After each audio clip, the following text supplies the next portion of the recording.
करायची काही इच्छाच नाहीये. पण मला भीती वाटते. तरी माझ्या भक्तीचा स्वीकार करायचा. ती पतींकडून माझी उपेक्षा केली तर. अहो माऊली, देवाच्या दरबारी कोणीच पतीत नसतं, सगळे पावन असतात.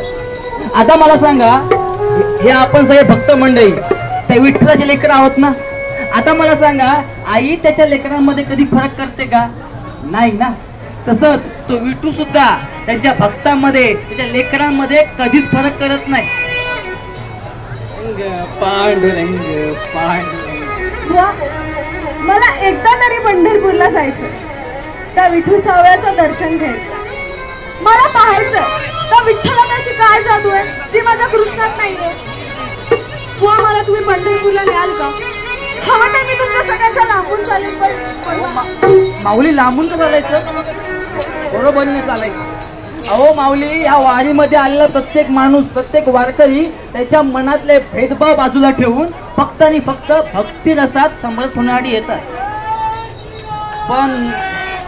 पण माऊली, मला असं वाटतं की तुम्ही तुमच्या आईला सोडून या. ही आत्ता गेली आणि आत्ता आले बघा. जय जय राम कृष्ण हरी, जय जय राम कृष्ण हरी, जय जय राम कृष्ण हरी. काय झालं कानू, एवढी धापट टाकत काय येते?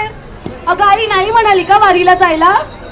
अगं अगोदर नाहीच म्हणाली, पण मी सुद्धा हट्ट धरला वारीला जायचा.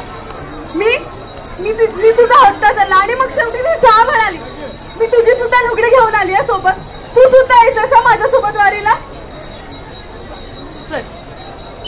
राम कृष्ण हरी, जय जय राम कृष्ण हरी, जय जय राम कृष्ण हरी, जय जय राम कृष्ण हरी, जय जय राम.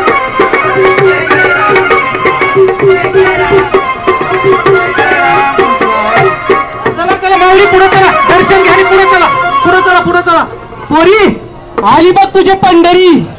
ह्यो बघ विठुराया, डोळा भरून बघून घे बघ त्याला. राम कृष्ण हरी. माऊली,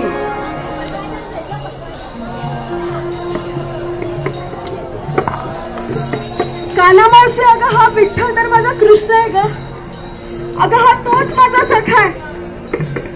अगं ह्याच्यासोबत तर मी जेवते, गाणी म्हणते, खेळते. अगं डोळे टिपादी आणि दर्शन घे. ज्याचा दिवस रात्र विचार करते तर तोच येणार ना डोळ्यासमोर. जन्मांतरीचे सुख आज फळासी आले, म्हणून देखिले विठ्ठल चरण. धन्य भाग्य आजी डोळिया लाभले, म्हणून देखिले विठ्ठल चरण. पांडुरंग पांडुरंग पांडुरंग. मंडळी, आपण सगळ्यात